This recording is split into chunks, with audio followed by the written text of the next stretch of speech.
इस बात का ख्याल कर पाती है। नहीं तो आज की इस चकाचौंध भरी दुनिया में हर आदमी आंख खोले और एक बाबरों की तरह आगे बढ़ने का प्रयास कर रहा है। वो किस ओर आगे जा रहा है उसे खुद नहीं पता।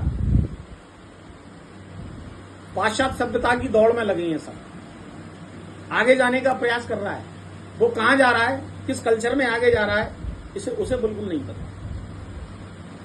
तो परमात्मा ने हमको दिए श्वास, और शायद पूरे विश्व के अंदर, क्या पूरे इस अखिल ब्रह्मांड के अंदर ऐसी कोई शक्ति नहीं है या ऐसा कोई पदार्थ नहीं है जो इससे ज्यादा कीमती है।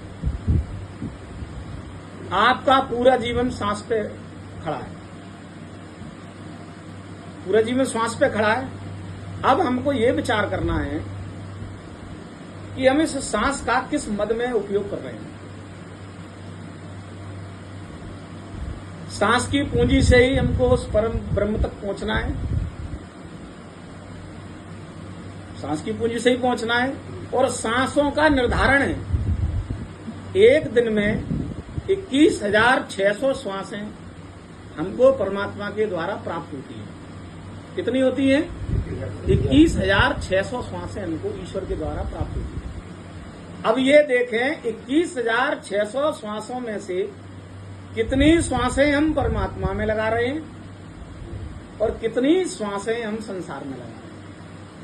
तो अगर एनालिसिस करने बैठेंगे तो 21,600 श्वासों में से हम 1,000 श्वास भी परमात्मा को की शरण में बैठ के नहीं लगा रहे, यानी हमारी सारी श्वासें व्यर्थ जा रही हैं, व्यर्थ जा रही हैं। इस श्वास के मोल को हम नहीं समझते।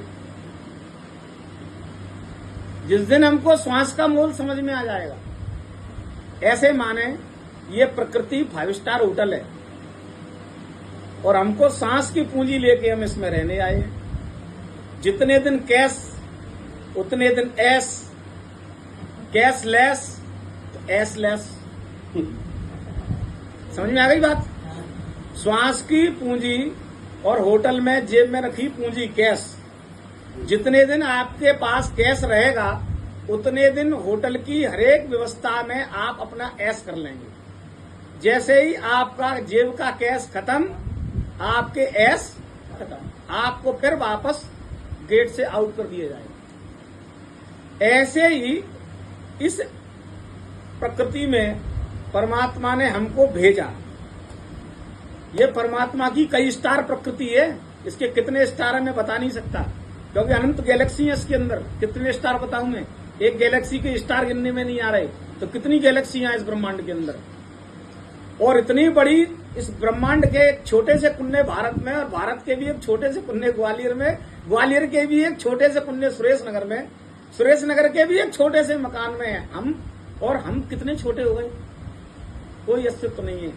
फिर जब हमारा इतना सूक्ष्म अस्तित्व है और हमको परमात्मा ने दी है कि अपने इस अस्तित्व को पूरे विराट जैसा बना लेना, ये शक्ति भी ईश्वर ने हमको दी है। अगर सामान्य बुद्धि से सोचें तो हमारा अस्तित्व इस पूरे ब्रह्मांड में कितना है, तो प्रोटॉन के बराबर भी नहीं है,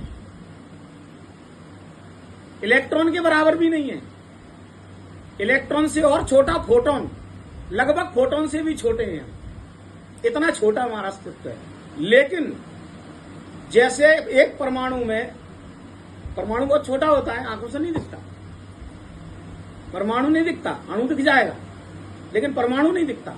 परमाणु से भी छोटा इलेक्ट्रॉन, लेकिन उस छोटे से इलेक्ट्रॉन में इतनी शक्ति है कि सारे ब्रह्मांड में जितने भी काम आजकल हो रहे हैं सारे इलेक्ट्रॉन के द्वारा हो रहे हैं। बिजली से ही सब चल रहा है। कोई भी एक चीज बताओ कि बिजली के बिना चला पा रहे हो आप? हर चीज बिजली से चल रही है। इवन आप बड़ी बड़ी रकम भी बिजली के माध्यम से एक स्थान से दूसरे स्थान पर ट्रांसफर कर पा रहे हो। सत्ता है बिजली की। तो उस इलेक्ट्रॉन से भी छोटे कण, ये आत्मा या ये शरीर, अगर भौतिक पदार्थ की दृष्टि से देखें तो इतना बड़ा, इतनी बड़ी गैलेक्सी, इतनी बड़ी गैलेक्सी के बाद फिर एक हमारा सूर्य, हमारे सूर्य में भी 150 सूर्य हैं ऐसे, जिसमें से एक हमारा सूर्य है। और सूर्य का भी एक छोटा सा अंश पृथ्वी, इस पृथ्वी की भी एक छोटी सी जगह भारत, भारत की भी एक छोटी सी जगह है ग्वालियर।